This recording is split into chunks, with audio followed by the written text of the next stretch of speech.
Has California grown too big and too dysfunctional to govern itself? Can the spirit of optimism and can-do initiative be recaptured? Or are we in a state of permanent decline and endless financial crisis? To address these questions, the Concordia University Center for Public Policy and the University of Southern California Center for Religion and Civic Culture convened some of California's foremost experts to consider what's going wrong in our state, and more importantly, what can be done to get us back on the right track. Distinguished former legislators, local elected officials, business leaders, journalists, and academics, along with well-known community activists, gathered to offer their ideas on how to make California golden again. The program you're about to see provides multiple perspectives on what's wrong with our state and how to fix it. On behalf of Concordia University and USC, we hope you find the program thought-provoking and that it will stimulate you to get involved to help restore California. Well, I'm honored to be here with you today, and it's an interesting discussion that you're going to have on governance from California. I was asked specifically to share with you some thoughts on what is the business community's perspective on California. It wasn't focused necessarily on governance, but just what does the business community think about California as a whole? But they get that they don't get funding for their cities and for the projects that they need to do unless business is succeeding. To their credit, they approved the SCAG members, 190 cities and counties, with the strong support of the business community, threw down the gauntlet with job-creating action strategies that include opposing any new legislation, not just state, any legislation that negatively impacts jobs in the private sector. Are you kidding me? 190 local cities? This is one of their mantras. Support legislation that allows agencies the flexibility to finance early delivery of project and at the same time create jobs. Eliminate or reduce regulations that inhibit expedited project delivery and require new state regulations be accompanied by an independent economic impact analysis. Any legislation considered to significantly impact jobs would be opposed. This is out of SCAG.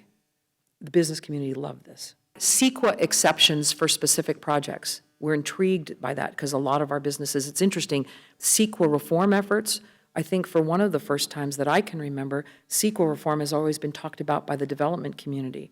Right now, at a statewide level, it's being talked about at the business community level, which is really interesting.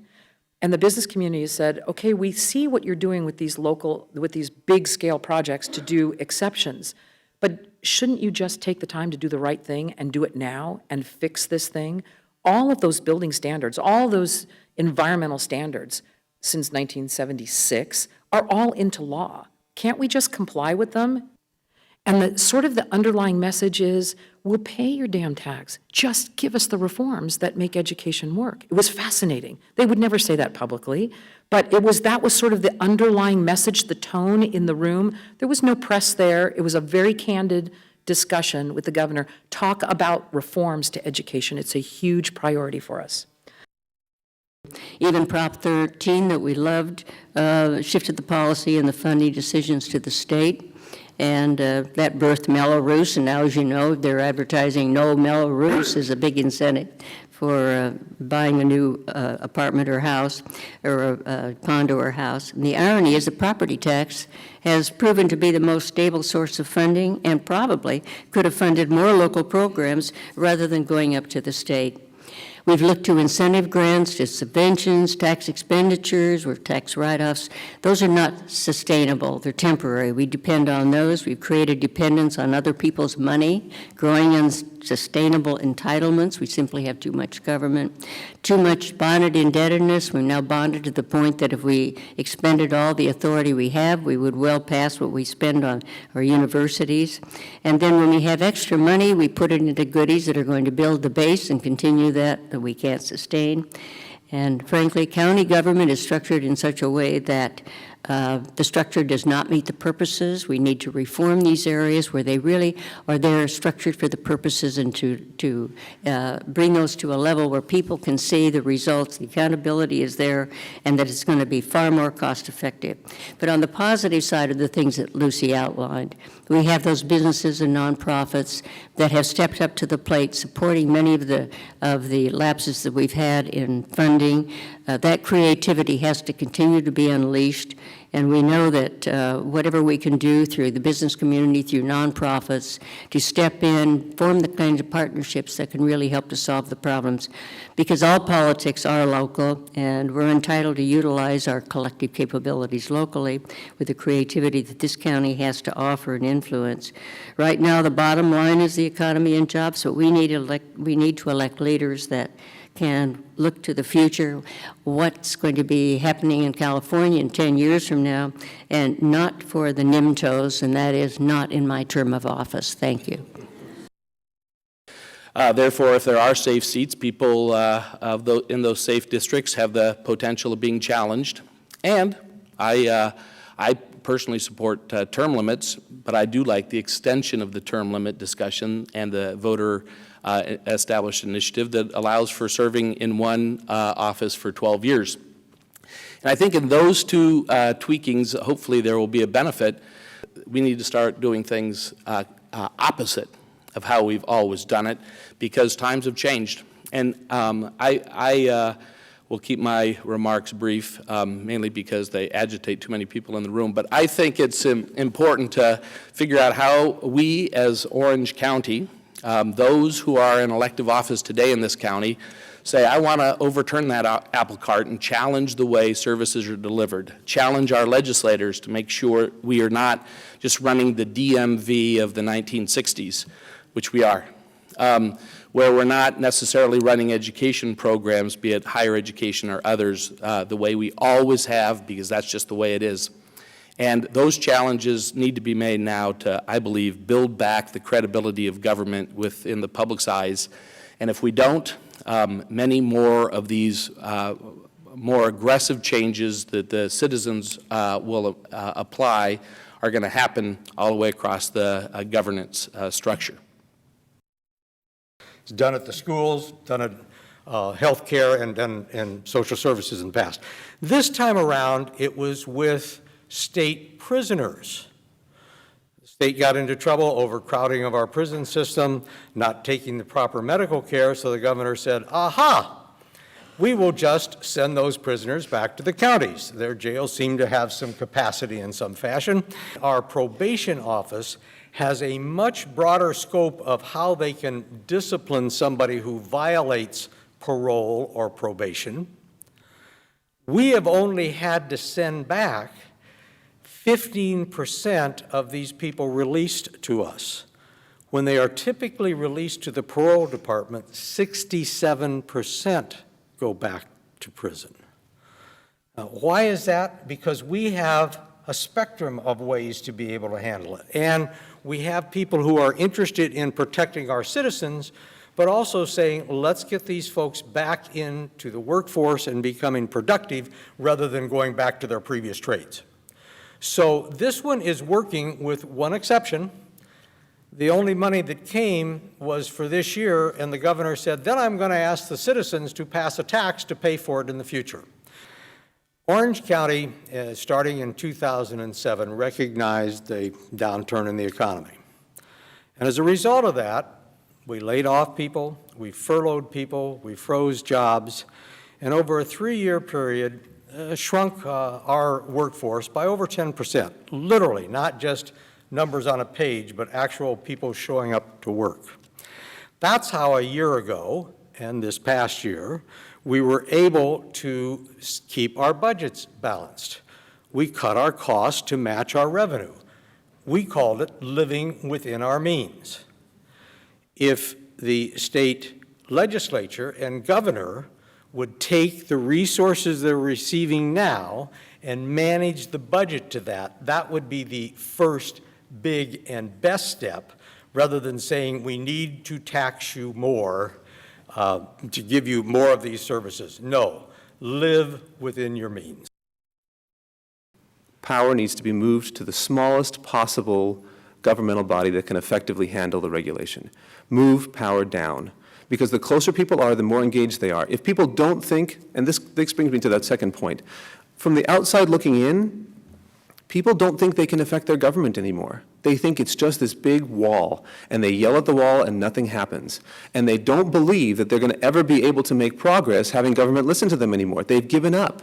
And if people give up, they disengage from the process. And then you see people getting elected and you go, how did that guy get elected? It's because the voters don't care. They don't think they're going to be able to have any change. And that's why you see increases in the decline to state voters. The voters blame both parties for the problem. You see voter apathy. You see abysmal satisfaction ratings for the government, for the legislature, because people don't believe they're going to do it. So to get those people back engaged, you have to give them that power and that information, and you have to give them the ability to make changes, and that comes at the most local level. So I would say that every decision that can be made at a city or at a local meeting, commission meeting of whatever it is, should be made at that local level. So what I would do with California? I would say we need to ask questions like, can a parent decide what their student should learn and where they should learn it and who should teach it to them? Yes. Yes, they can, and yes, they should. So local school districts should have the ability to set curriculum and set standards and set salaries and set pay levels. And those responsibilities should come down local. Can a city decide whether it wants to pay a defined contribution plan or a defined benefit plan? Yes, a city should be able to decide that. And with those responsibilities that get set down, we also need to undo this huge property tax flow that goes from locals to Sacramento and then back down where we have to kind of pray from Sacramento to give us our money back. That's not how it should work. We need to end the round trip of the money, stop the ERAF shift and the triple flip and all this stuff that's been created, all these fund borrowings. No, the money stays local. And yes, I don't mind sending some money up to Sacramento to do those things that only Sacramento can do, but it's not the order of things that Sacramento gets all the money to play with and then they have to dole it out to whoever is on their good side that day. California was becoming, if not ungovernable, at least dysfunctional. And that became kind of a conventional wisdom 20 years later. And now there's groups formed, California Forward, Think Long California, strange name. Other groups have been formed, books have been written, symposia such as this, to try to explore what happened and what could be done about it. And my conclusion is this, that a structure of government that we adopted in the 19th century based on something created in the 18th century, a model rooted in revolution, and with the assumptions that we would be an agrarian, sparsely populated agrarian society in which only white male landowners could vote, doesn't make much sense for California in the 21st century, because we are the polar opposite of what the Founding Fathers envisioned society would be like. We not only need consensus, we need unanimity.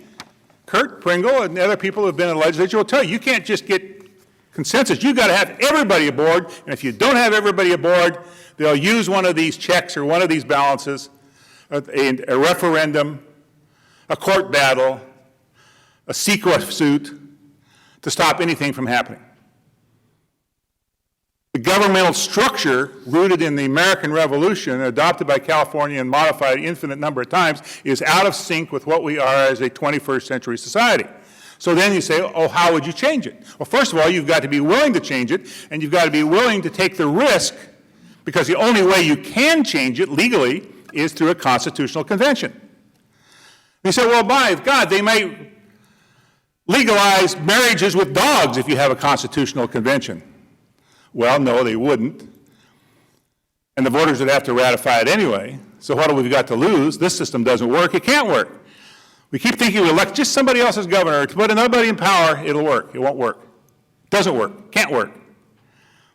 You need a constitutional convention to determine those responsibilities of the state and local governments and determine how policy is made, and we should be bold about it. What is magic about having 120 legislators? That number was fixed in the 1860s. And if it made sense then, it doesn't make any sense now. What's magic about having a two-house legislature? That only worked when you had one senator from every county and assemblymen are elected by population. Well, they're both elected by population now. They duplicate each other.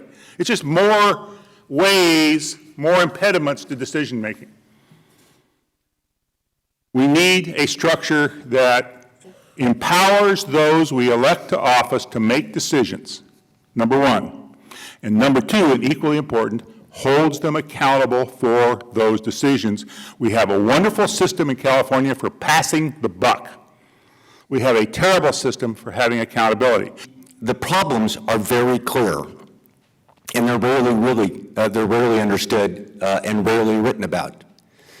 California's budget, as most of you probably know, is essentially broken into three categories. There's non-discretionary spending, which is spending which is constitutionally or contractually mandated. Those include spending for K through 12 education, community colleges, and debt service. Spending that is fiscally protected, which is like Medicaid. Every dollar the state cuts out of Medicaid results in a dollar loss from the federal government, so you end up with no net savings. And everything else is effectively discretionary spending. Now and in the first category is included is special funds, which you've probably been reading about recently in connection with parks. 22% of California's budget is really available for the legislature to argue over, and that's what it spends all of its time, along with the governor, arguing over. That's a large number. This year it's $28 billion. 10 years ago it was $34 billion.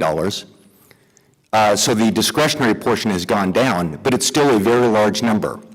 But what has really changed is the way the legislature and the governor over the last 10 years, over which revenues in the state grew 50% and spending grew 36%, the way they have allocated those revenues. Those revenues and those expenses.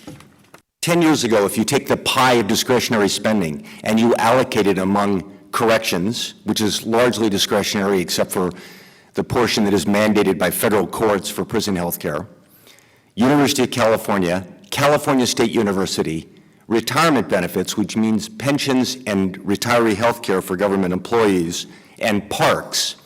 10 years ago, state legislators allocated